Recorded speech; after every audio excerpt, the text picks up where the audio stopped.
Hey everyone, it's Megan. Welcome back to my channel. Today I will be doing a book review, which is not something I normally do, even though I should be. I should be doing regular reviews, but I just don't have time for them. But in this case, I really wanted to talk about this book. That and because I wanted to do a review on this because it is the first ARC copy of any book that I've ever received. Candlewick Press was gracious enough to send me a copy of this book because I said that I love graphic novels and I love old movies. And so this book I want to introduce is Snow White, a graphic novel by Matt Phelan. So this book, which comes out on September 13th, is a new interpretation of Snow White. And so it takes place in the 1930s. The art style is watercolor with washes and pencil.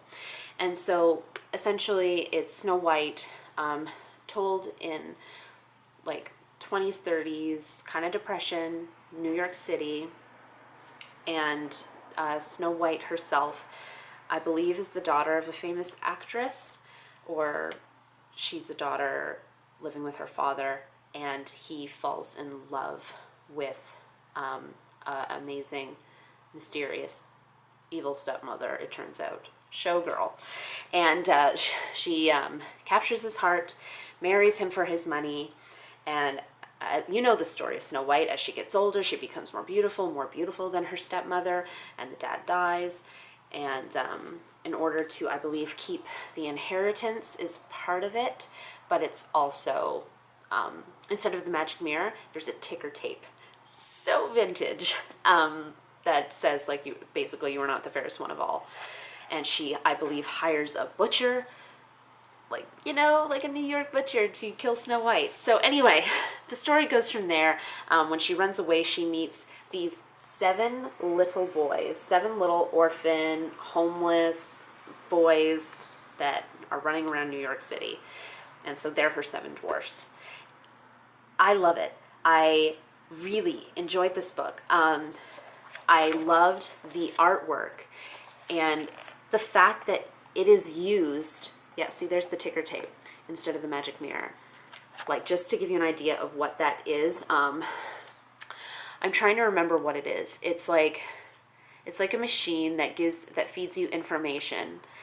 I don't really know how to explain it. I should have looked it up before filming this, but just suffice it to say, it's what tells her about Snow White, and she's wonderful. The character of the stepmother is wonderful. She looks kind of like Louise Brooks.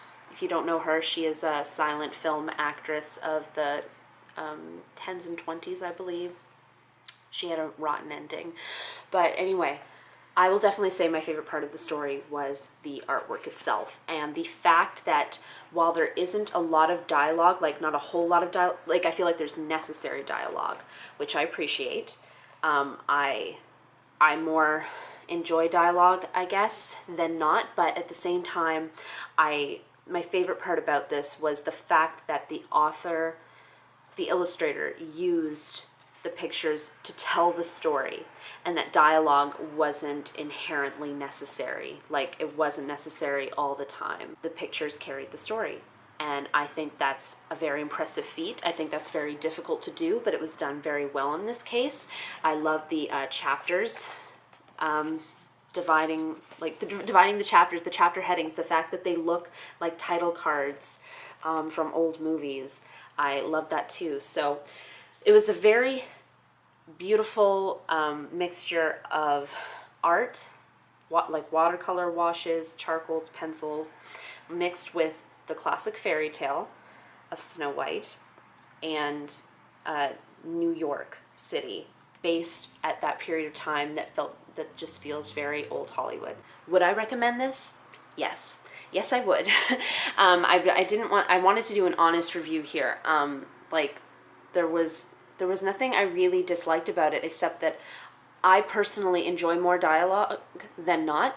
But at the same time, I couldn't fault the story because nothing felt incomplete. It was all just told and supplemented perfectly with the images. The only little thing that I feel like didn't appeal to me was that I felt like the font didn't match the tone of the artwork. the font that was in the speech bubbles here, I felt a disconnect between the style of it and the feel of the story.